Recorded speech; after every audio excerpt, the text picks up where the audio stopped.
Era una noche normal en la casa Loud. En esta ocasión, la novia de Luis se iba a quedar a dormir en su habitación. Sin embargo, la peculiaridad está en que no iban a dormir, sino que iban a tener relaciones sexuales, estando a solas en la habitación de Luis, y previo a consumar el acto carnal, Luis se saca la remera y le da la espalda a su novia para ir a guardarla en el armario, pero es en ese momento donde Cecilia ve en la parte izquierda de su novio unas marcas similares a rayos, que se extendían desde la cintura hasta llegar al hombro izquierdo. La intriga que en ella se generó a raíz de ver por primera vez eso, provocó que la joven le preguntase. Amor, ¿qué es esa marca que tienes en tu espalda? Preguntó Cecilia con intriga. Por su parte Luis se dio vuelta y tratando de mantener la compostura dijo. No, no es nada, cariño. ¿Seguro? Nunca te había visto eso antes. ¿Cómo te lo provocaste? Cecilia insistió, ella tiene ese sentido protector con su novio, el cual en cuanto se activa empieza a realizar preguntas sobre su estado físico y mental. Por otra parte Luis siguió evadiendo la pregunta. Cecilia sin darse cuenta había preguntado algo sensible de él. No es nada de lo que tengas que preocuparte, amor, dijo Luis intentando mantener la calma, pero su frente empezó a sudar y cerró los ojos para evitar hacer contacto visual mientras llevaba su mano izquierda a su nuca. Sabes muy bien que no voy a parar hasta que me cuentes qué te pasó para que tengas eso en la espalda, respondió Cecilia demostrando así la posición firme que la joven es capaz de adoptar. Entonces Luis suspiró y se sentó en su cama al lado de ella. Está bien, hay una parte de mi historia que intenté ocultar y que no le conté a nadie, ni siquiera a ti, y ya es hora de que lo sepas. De este modo Luis iniciaba el testimonio de su historia y como cualquier historia, comienza desde el inicio. Todo empezó en Argentina, en diciembre del año pasado. Había transcurrido unos días después de la Semana Sangrienta, un suceso en el que muchas huelgas obreras se habían levantado en todo el país en contra de las políticas del gobierno, las cuales afectaban a los trabajadores. Dichas huelgas terminaron siendo reprimidas por las fuerzas de seguridad y culminaron con la muerte de 23 obreros en total. En esas circunstancias, un Luis, el cual siempre estuvo comprometido con su centro de estudiantes, estaba terminando su quinto año de secundaria y se encontraba en una reunión con muchos centros de estudiantes, agrupaciones políticas y sindicatos a raíz de lo ocurrido en la Semana Sangrienta. Estaban planificando una respuesta contra el gobierno que fuese contundente. No solo era exigir las demandas que pedían aquellos obreros que habían ido a huelga, sino también exigir justicia por los obreros asesinados y detenidos por los policías en la represión. Finalmente se decidió realizar una toma al Parque Centenario, en la ciudad de Buenos Aires. Una serie de autobuses los llevarían hasta dicho parque. Al llegar les indicaron a los hombres de seguridad que se encontraban en las puertas que abandonaran la entrada, puesto que ahora eran los jóvenes del movimiento estudiantil y los trabajadores del movimiento obrero los que controlaban las puertas y los que habían tomado el parque. En uno de esos momentos Luis se subió a un monumento y ondeó la bandera nacional. La toma duró toda la tarde y para sorpresa de los manifestantes y de las personas que vivían cerca de la ciudad, no hubo represión policial, más hubo algo de lo que nadie se dio cuenta, y es que a las afueras del parque se encontraba un auto perteneciente a policías infiltrados, los cuales estaban sacando fotos de lo que ellos consideraban como los autores intelectuales y materiales de la manifestación. Este auto pronto se fue sin llamar la atención de nadie. Mientras que Luis junto a sus compañeros festejaban el éxito de la toma, en una comisaría se encontraba todo un comando policial describiendo los perfiles de las personas que consideraban autores de dicha toma. Eran en total 14 y entre ellos estaba Luis y un amigo suyo llamado Iván. Ambos participaban del centro de estudiantes de su escuela y fueron partícipes de la reunión que definió la toma del parque. Esta información fue obtenida por los servicios de inteligencia pertenecientes a la policía.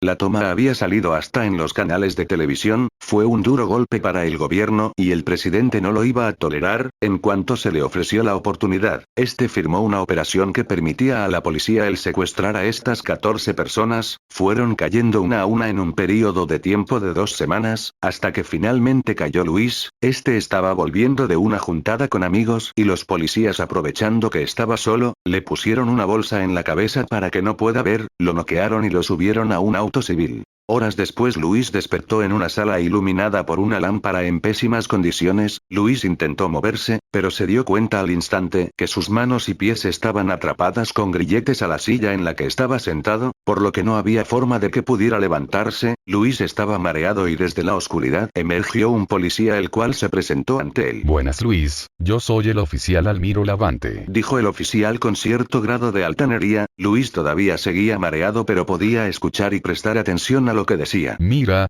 te la voy a hacer fácil, vos nos das información de tus compañeros y nosotros te dejaremos en libertad. Esto fue lo que le propuso el oficial a Luis, el cual, ya habiendo recuperado la compostura, le respondió. Yo podré ser pobre, ser un manifestante de esos que incomoda al gobierno, pero nunca seré un traidor. Estas palabras molestaron al policía el cual golpeó la cara de Luis, tomándolo a este último de sorpresa. Bueno, esto va a ser difícil supongo. Dijo el oficial preparándose para torturar al joven hasta hacerlo hablar. Luis no lo sabía, pero se encontraba en el sótano de una comisaría ubicada en el pueblo de Posadas, provincia de Córdoba, a kilómetros de donde vivía el que era el conurbano de la provincia de Buenos Aires.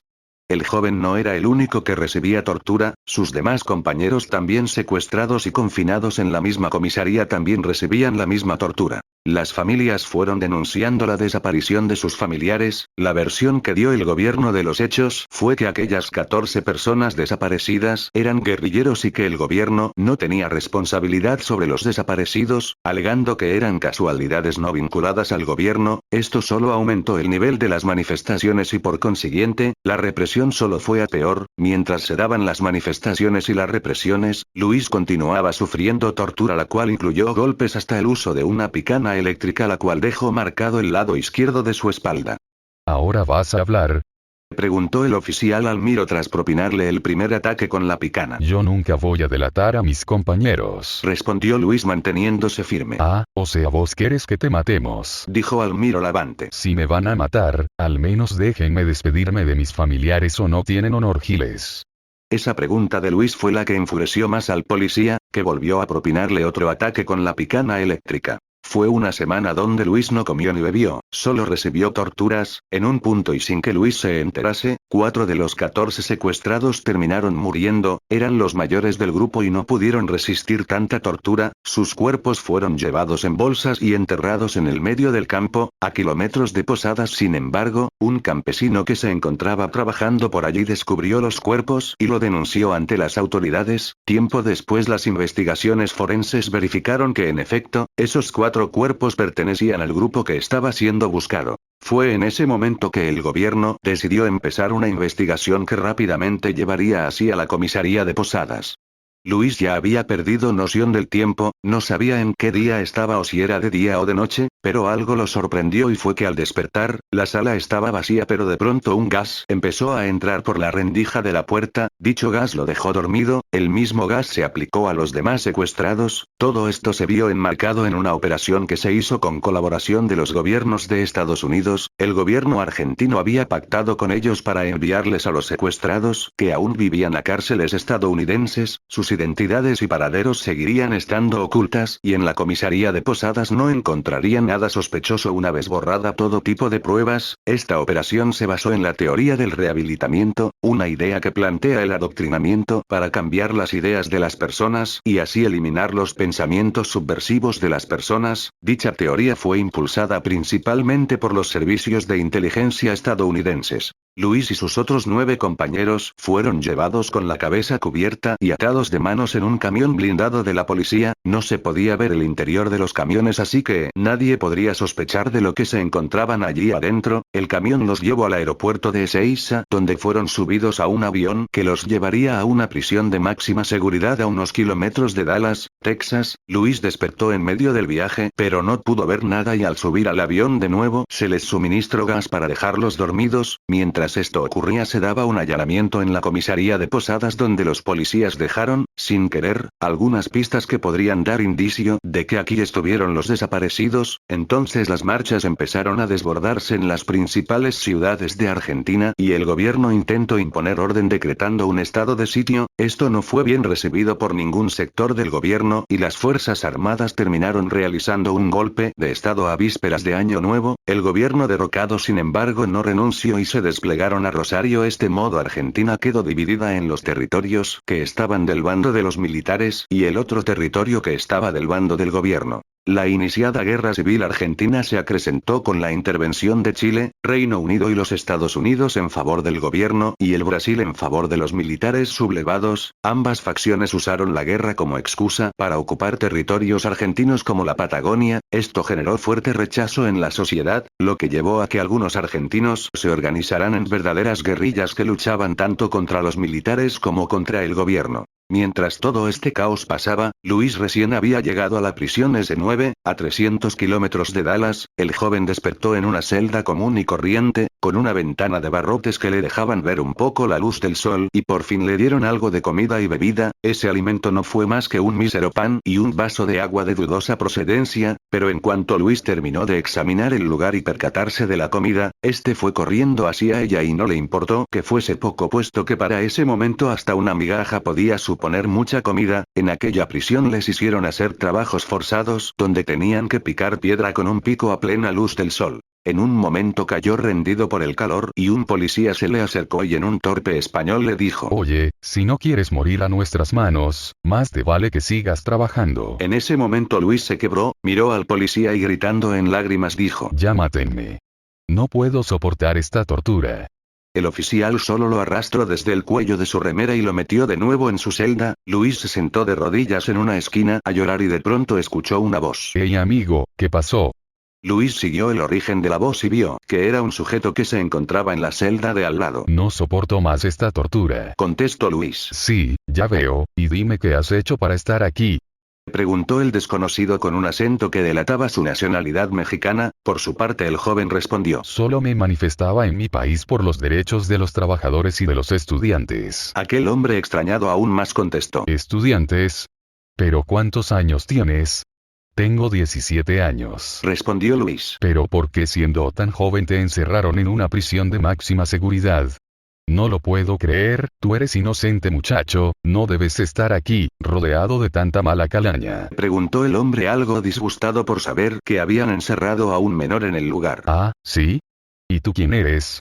Luis preguntó con curiosidad. Soy Antonio Gutiérrez. Dijo el hombre revelando así su identidad. Mucho tiempo después Luis, intrigado por saber quién era esta persona, terminaría encontrando que Antonio Gutiérrez fue un narcotraficante mexicano que perpetró una masacre donde murieron 30 personas. Fue detenido en la frontera con Estados Unidos al intentar pasar drogas. Luis, al saber que estuvo hablando con un asesino solo, provocó que se le erice la piel a causa del miedo. Al otro día, Luis y los demás estaban haciendo aquellos malditos trabajos forzados, hasta que en un momento el compañero que estaba atrás suyo cayó al suelo. Luis con un tono deprimido le dijo: Vamos, tienes que levantarte. Pero aquel joven no se levantó. Luis se acercó y al notar que su corazón no palpitaba se dirigió gritando a la policía: Llamen a una ambulancia. No tiene pulso. Los oficiales se acercaron a ese joven y corrieron a Luis del lugar. Tiempo después él se enteraría que ese chico y dos más murieron ese día debido al trabajo forzado. La prisión tomó la decisión, tras este incidente, de desperdigar a los desaparecidos que aún vivían por todo el territorio estadounidense, aprovechando así la ola de refugiados argentinos que estaban llegando al país a causa de la guerra. Luis fue llevado junto a Iván al refugio de Royal Oaks, en el estado de Michigan. Tras un grave incidente que ya todos conocemos, Luis conoció a su psicóloga, la doctora Rina Aguirres, la cual lo ayudó mediante un programa del gobierno estatal a conseguir un trabajo como ayudante bibliotecario en la biblioteca de la ciudad. Con ese dinero pudo comprarse un celular de gama baja, pero que le sirvió para volver a comunicarse con su familia, la cual tuvieron sentimientos encontrados. En parte estaban felices de saber que su hijo seguía con vida y en parte asustados y extrañados por no saber qué hacía su hijo en Estados Unidos. Es por ello que exigieron más respuestas a la justicia. Con el poco sueldo que ganó Luis no solo pudo comprarse ese teléfono sino también pudo cortarse el pelo y comprar un sombrero. Comenzadas las clases, ante Luis se presentó una chica de campera morada, pelo castaño y ojos azules, que de forma tímida le preguntó: Hey, ¿cómo estás? Veo que eres el chico nuevo, me llamo Lira. Un gusto Lira, yo me llamo Luis, ando bien ¿y tú? El curso de inglés que Luis había desarrollado durante su instancia en el refugio rindieron frutos puesto que pudo dialogar sin problemas con una anglosajona. Pronto Luis y Lyra formaron una bonita amistad, y se terminó de consolidar cuando Lyra lo invitó a su casa para almorzar. Yendo rumbo a la casa, Lyra le comentó su mayor secreto a Luis. Luis, hay algo que te quiero contar. La realidad es que yo y mis hermanos somos hijos del pecado. Esto lo dijo con cierta vergüenza y amargura. ¿A qué te refieres con hijos del pecado? Preguntó Luis extrañado. Verás, somos fruto del incesto de mi papá con sus hermanas. Al principio Luis pensó que Lyra estaba bromeando, pero ella nunca hacía tales bromas, por lo que tuvo que tomarse en serio lo que ella decía. Mira, la razón por la que no tenía amigos era porque todos, al descubrir mi secreto familiar, optaban por alejarse de mí, y creo que en parte me lo merezco por ser un pecado andante. Continuó explayándose Lyra, pero en ese momento fue frenada por Luis, que le dijo: No eres un pecado, y tus hermanos tampoco lo son. Ustedes no tienen la culpa de lo que hicieron sus padres. Son seres independientes y no tienen por qué repetir el mismo error que ellos, y siguen siendo humanos que merecen respeto, no importa sus orígenes. Las palabras de Luis parecieron entrar en el corazón de Lyra, que le contestó: Creo que es la primera vez que oigo esto provenir de otra persona. De este modo Luis respondió: No tengo problemas en conocer a tu familia, de hecho estoy encantado, no me importa sus orígenes dudosos. Esto último puso muy feliz a Lyra, y ambos reanudaron el camino a la casa Loud. Cuando Luis llegó por primera vez a dicha casa, se llevó una alta sorpresa, puesto que esos supuestos hijos frutos del incesto no padecían ningún tipo de daño cerebral. De hecho parecían individuos normales que, si no te lo decían, no te dabas cuenta que eran hijos de hermanos. El padre, por su lado, era un albino con remera naranja de nombre Lincoln, bastante amable, y de hecho ese día estaba de visita de una de las hermanas del peliblanco, se llama Lucy, que podemos decir que es todo lo opuesto a Lincoln, hasta incluso en el color del pelo, siendo ella una chica gótica. En un momento, la hermana mayor de Lyra, Loan, bajó las escaleras y no se había enterado que había visita, por lo que por accidente se cruzó con Luis. La rubia se puso nerviosa al ver a un desconocido, pero trató de saludarlo como pudo. Oh, hola, me llamo Loan. Luis, al verla, reaccionó con amabilidad y le dijo: Un gusto, Loan, me llamo Luis, soy el amigo de Lyra. Oh, sí, Lyra habló mucho de ti, jeje. Respondió Loan, aunque de repente su conversación se vio interrumpida por la propia Lyra, que dijo: Luis, ven al comedor que mi hermana Liena te preparó algo de bienvenida. Esto tomó a Luis y Loan por sorpresa. La última se puso nerviosa por darse cuenta que la vieron hablando con un desconocido. Por otra parte, el resto de hermanos de Lyra estaban felices y emocionados porque su hermana tenía al fin un amigo. Inclusive Lupa demostró algo de interés genuino, él fue recibido con mucha calidez. Al finalizar la visita, Lyra acompañó a Luis hasta la puerta y en el transcurso le dijo: Me sorprende que hayas podido hablar con Loan, a ella no le gustan extraños y se pone muy nerviosa cuando está frente a uno. Esto lo tomó por sorpresa a Luis, puesto que si bien es verdad que había notado nerviosismo en ella, no pensó que fuese tan grave. Aún así en ese momento no lo sabían, pero eso sería el inicio de una bonita amistad entre Luis y Loan, que sería reforzando a medida que Luis visitaba la casa Loud. Ese mismo día, pero a la noche, el amigo de Luis, Iván, invitó a este primero a una reunión en el monte de Royal Oaks, mismo lugar donde unos meses atrás Luis cayó desmayado después de escaparse del refugio. Entonces, ¿para qué me invitaste al monte?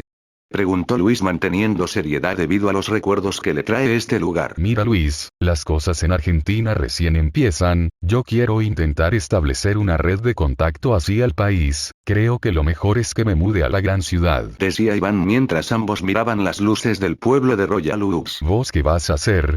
Preguntó Iván viendo que Luis se quedaba callado. Este último, mirando al pueblo desde lo alto del monte, dijo: Conocí a personas maravillosas hoy, creo que me voy a quedar en este pueblo. Respondió con sinceridad y de manera firme. Está bien, la red se va consolidando, yo voy a estar en Lansing y tú en Royal Oaks. Perfecto. Iván dijo esto como una manera de entregar las resoluciones que se dieron entre los dos después de su breve charla. Fue así que Iván se dio vuelta dándole la espalda al pueblo mientras Luis continuaba viéndolo. El primero extendió su brazo izquierdo hacia el hombro izquierdo de Luis, a la altura del corazón, y este último hizo lo mismo con su brazo derecho. No perderemos contacto. Fue lo último que dijo Iván. Esa fue la última vez que Luis volvió a ver a su amigo, pero sabe que él está bien en la gran ciudad. Pasaron los días y Luis continuaba visitando la casa Loud, pero una noche, una lluvia intensa asoló el pueblo y Luis no pudo volver al refugio, así que tuvo que quedarse a dormir en la casa de Lyra. En un principio dormía en el sillón de la casa, pero su sueño se vio interrumpido por Loan, que al despertarlo le dijo: Uy, perdón por despertarte, es que estaba pensando, el sillón es muy incómodo para dormir y quizás, querías dormir conmigo en mi cama, solo si tú quieres, obvio. Luis encontró en las palabras de Loan algo de razón, el sillón para dormir es incómodo, así que con una sonrisa contestó que sí. Al entrar en la habitación, Luis se sorprendió por el cuarto de Loan, tenía todo lo que él deseó tener alguna vez. Wow, Loan, tienes una computadora gamer y un Smart TV, es genial. Sí, jajaja, es divertido estar aquí adentro. Tiempo después ambos durmieron juntos y abrazados.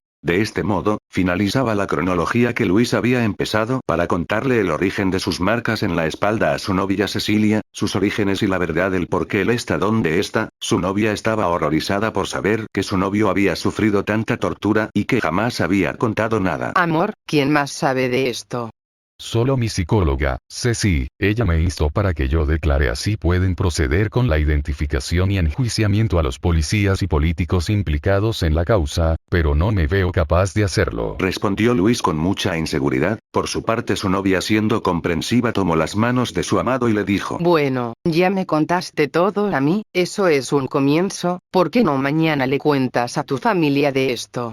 Respondió Cecilia. Esa idea caló hondo en la mente de Luis, que al día siguiente hizo caso a la recomendación de su novia, contó todo a su familia y estos tuvieron la misma expresión que tuvo su pareja, la madre adoptiva de Luis en especial, Lori, se sentía culpable por no haberlo sabido antes y peor aún, no poder ayudarlo de alguna forma. La tía más joven de Luis, Lily, se le acercó por detrás para expresar su más sentido pésame. Ella continuó caminando hasta cruzarse sin querer con Loan. Esta última se puso nerviosa, aunque de por sí ya venía llorando por todo lo que había contado su hermano. Hey Loan, ¿cómo has estado?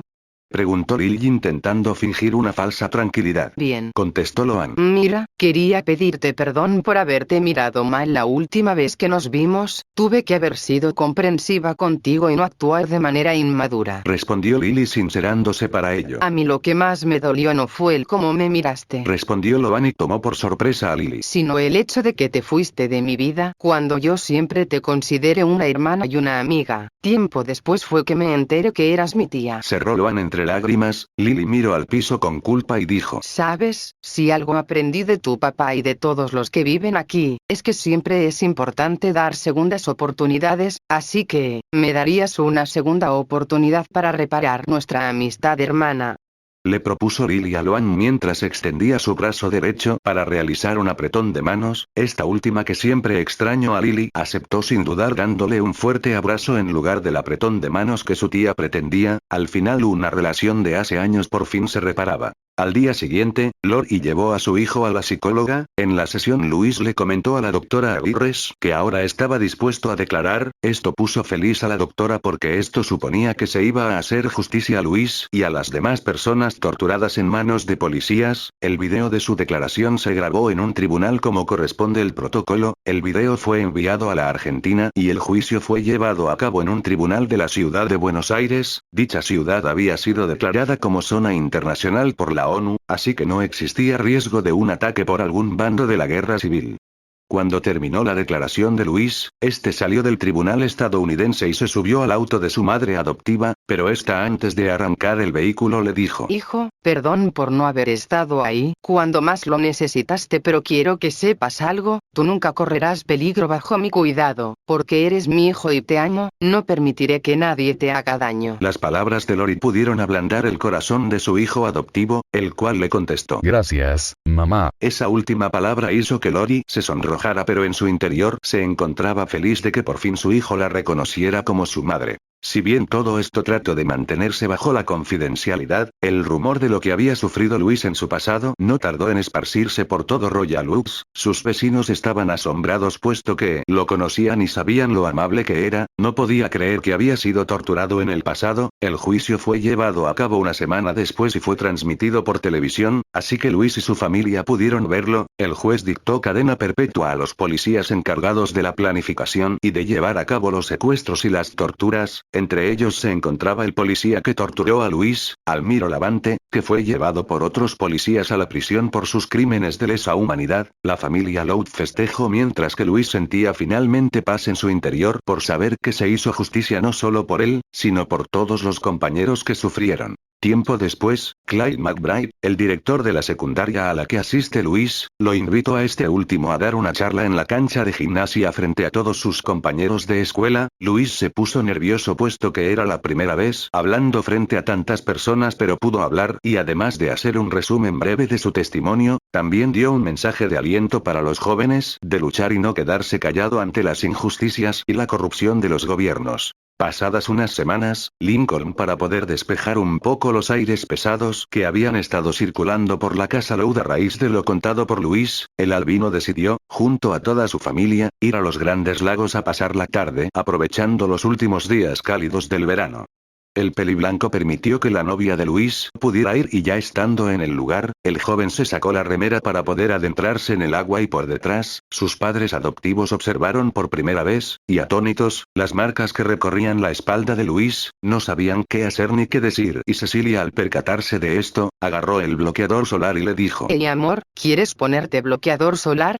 Así no te quema el sol. El joven se dio vuelta y aceptó la solicitud. Tiempo después el joven se sacó una foto con su madre adoptiva y esta la subió a sus redes sociales con la leyenda, ayudando a reconstruir una sonrisa. El día terminó muy bien y fue una buena forma de despedir el verano, además de permitir a Luis el derecho a volver a sonreír después de todo lo que sufrió.